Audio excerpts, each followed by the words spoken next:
Hi guys, welcome back to the series where we cover the syllabus of IGCSE Enterprise.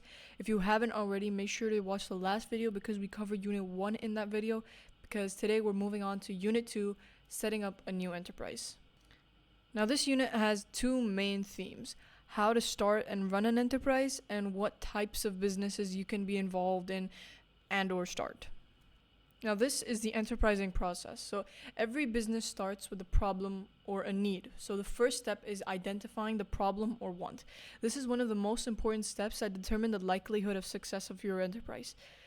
Because if you're solving a problem that isn't very common or only you have, you won't be able to sell your product or service. But if you're solving a problem or delivering on a want that is popular, you are more likely to gain the attraction of more customers.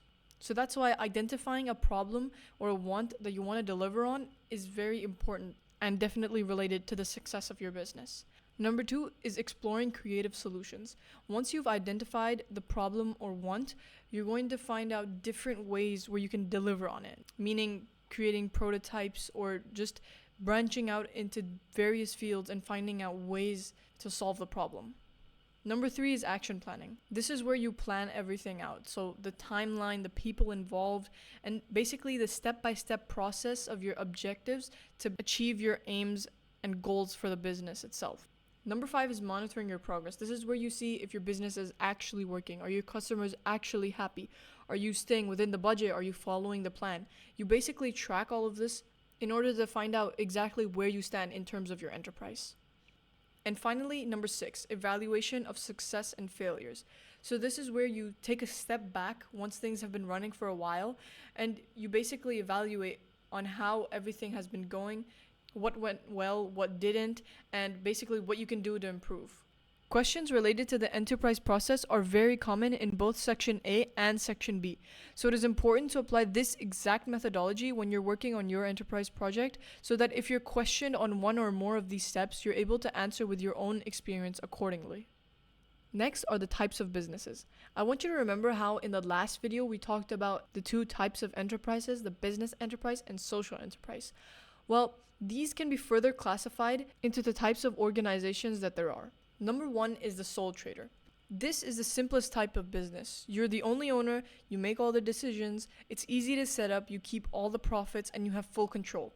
But you also take on all the risk by yourself. So if the business gets into debt, that debt is yours. Your car, your savings, they could all be used to pay it off. Sole traders are also an unincorporated business, which means that the business is not a separate legal entity from the owner. So if the owner dies, the business stops immediately, and all assets of the business belong to the owner. So while it's simple and cheap to run, there's a high level of personal risk involved. Next are partnerships. These are businesses owned by 2 or more people. You share the workload, you share the ideas, and you share the profits. It's still quite easy to set up, and it can help to have more brains, more hands involved, but partners also share the risks and the liability. If one person makes a bad financial decision, the others can still be held responsible. And of course, since there is more than one decision-making body, this could lead to a lot of disagreements and disputes. Moreover, a partnership, just like a sole trader, has unlimited liability, which means that the shareholders involved are personally responsible for the company's debts or financial losses. Next is a limited company. This one's a bit more formal. The business becomes a separate legal entity, which means the company takes the financial hit, not you personally.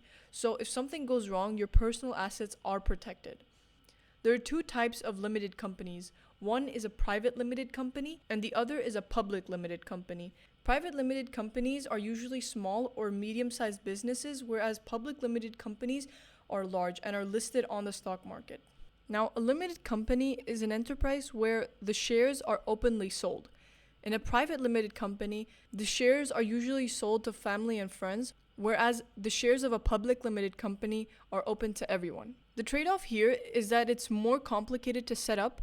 There are legal requirements, annual reports, taxes, and just because you started the company doesn't mean that it's always going to remain in your control. You could lose control over your own company because of other shareholders. Number 4 are cooperatives. A co-op is a business owned and run by its members. These could be the workers, the customers, or the producers. The idea is shared ownership, shared decision making, and shared benefits. The 3 types of cooperatives are consumer cooperatives, worker cooperatives, and producer cooperatives. A consumer cooperative business is owned and operated by its customers. The consumers pool their resources to buy goods or services in bulk, which help reduce the costs and ensure fair prices. Profits are usually shared among the members or reinvested to benefit them. Worker cooperative businesses are owned and managed by the employees. Workers make decisions demographically, they share profits, and have control over how the business is run. A producer cooperative is a group of producers like farmers and small manufacturers who join together to process, market, or sell their products collectively. By working as a group, they can gain better market access, lower costs, and receive fairer prices for their goods. Co-ops are great if you want a democratic structure where everyone has a say. They often also focus more on benefiting the community and fairness than pure profit.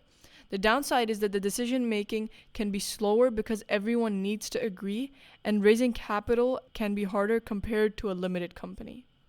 Number 5 are franchises. This is when you buy the right to run a branch of an existing business. Think of fast food chains like McDonald's or Subway. Those are franchises. You get a proven business model, a strong brand, and often a customer base already familiar with your product. You also get support from the franchisor like training, advertising, supply chains, but franchises also come with rules. You're limited in how much control you have to follow the brand's systems, plus the setup costs can be high, and you'll usually have to pay the ongoing fees. A franchise is an unincorporated business, so the franchisee is an independent business entity. Now, the last type of business is a social enterprise, so charities or not-for-profit organizations. A business that operates for social, environmental, or charitable purposes rather than profit is a social enterprise. Charities and not-for-profits usually record a surplus rather than a profit. Now, these, just like co-ops, can be unincorporated or incorporated. Social enterprises can be run like regular businesses, but they focus on the people or the planet. They can also get access to grants and donations and often have tax advantages, which means there are certain types of taxes that they won't even have to pay.